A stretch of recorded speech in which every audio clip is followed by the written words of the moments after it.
और आइए अब आपको विस्तार से बताते हैं कि राहत कार्य कहां तक पहुंचा है, क्या ताजा अपडेट्स हैं, क्योंकि पूरे देश की निगाहें उन 41 जिंदगियों पर टिकी हुई हैं जो पिछले 17 दिनों से सुरंग में फंसे हुए थे। सोचिए कितनी मुश्किल परिस्थितियों का सामना इन तमाम लोगों को उस सुरंग के भीतर करना पड़ा होगा।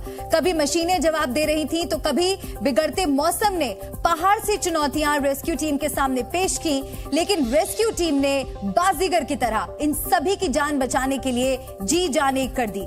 और आपने देखा किस तरह से दिन रात घंटों तक बिना रुके ये रेस्क्यू ऑपरेशन इसी तरह से चलता रहा। तमाम विदेशी तकनीकों का इस्तेमाल करना पड़ा, यहां तक कि विदेश से कई रेस्क्यू एक्सपर्ट्स को भी बुलाया गया जो लगातार इस रेस्क्यू ऑपरेशन पर नजर बनाए हुए थे और अपना अपना सहयोग दे रहे थे। अब इंतजार है इन सभी मजदूरों के सुरंग के भीतर से एक एक कर बाहर आने का। ये मिशन इतना मुश्किल था कि आखिरी 70 मिनट भी पल पल हालात बदलते रहे। देखिए ये report.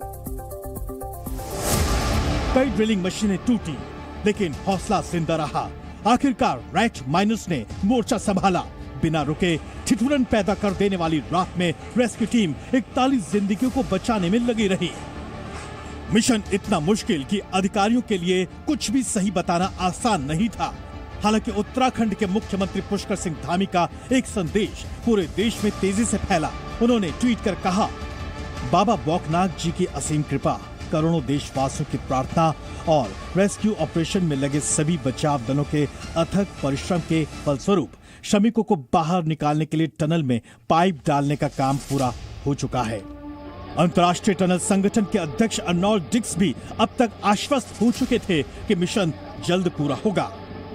In the tunnel, it's coming along very well. Supporting you guys. Yeah, right? so I feel good. I've never said I feel good before. Yeah, we know that. हालांकि सबकी चिंता थी कि अंदर मजदूरों का हाल कैसा है, तो तब भी अधिकारियों के चेहरे की खुशी बता रही थी कि all is well. I might have heard they're playing cricket. They're playing cricket. इस बीच टनल के पास 41 एम्बुलेंस तैयार रहीं। रेस्क्यू टीम सुरंग के भीतर बेड ले जा रही थी। डॉक्टरों की टीम भी मौके पर पहुंच गई। हालांकि अब हर कोई बेसब्री से इंतजार कर रहा था कि कैसे ये 41 जिंदगियां बाहर निकलेंगी। ऑपरेशन के सफल होने से पहले तक सभी की सांसें थमी हुई थी, क्योंकि ये ऑपरेशन इतना आसान नहीं था। आखिरी 70 मिनट तक अब भी काम कुछ बचा हुआ था। एक एक इंडिविजुअल को आउट ऑफ द 41 एक एक इंडिविजुअल को तकरीबन 3 से 5 मिनट लगेंगे निकालने के लिए। ईच वन इंडिविजुअल अगर 5 मिनट का भी अंदेशा लगाते हैं तो हम 3-4 घंटे, ऑलमोस्ट 3-4 घंटे लग जाएंगे, क्योंकि गैप भी होंगे, बीच में कुछ कंटिजेंसी होगी।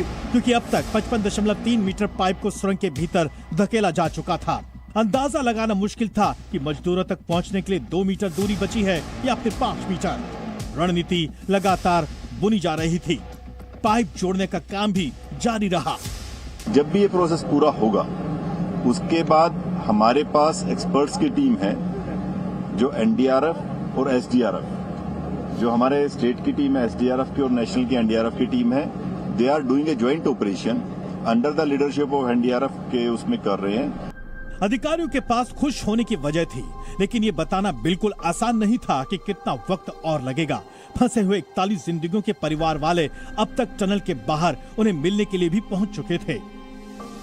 प्रशासन ने एयर एम्बुलेंस भी तैनात कर दिया था। साथ ही ये भी तय हुआ कि एक एक श्रमिक को बाहर लाने के लिए एनडीआरएफ और एसडीआरएफ की टीमें मिलकर 41 जिंदगियों को बाहर लाएंगी। अंदर फंसे मजदूरों के लिए गर्म कपड़े और जरूरी दवाइयां भी सुरंग के भीतर पहुंचाई गयी। इस बीच बादलों ने नई चुनौती सामने ला दी। हल्की बूंदाबांदी रेस्क्यू ऑपरेशन में और कठिनाई बनने की कोशिश करते रहे। पीएम नरेंद्र मोदी भी उत्तराखंड सरकार से पल पल की जानकारी लेते रहे। राज्य सरकार के अधिकारियों को अलर्ट मोड में रहने के आदेश दिए गए थे। रेस्क्यू ऑपरेशन के अंतिम दौर में केंद्रीय मंत्री वीके सिंह भी मौके पर पहुंच गए। स्थानीय महिलाएं भी लोकगीत गाती रहीं, ईश्वर से मिशन के सफल होने के लिए प्रार्थना करती रहीं।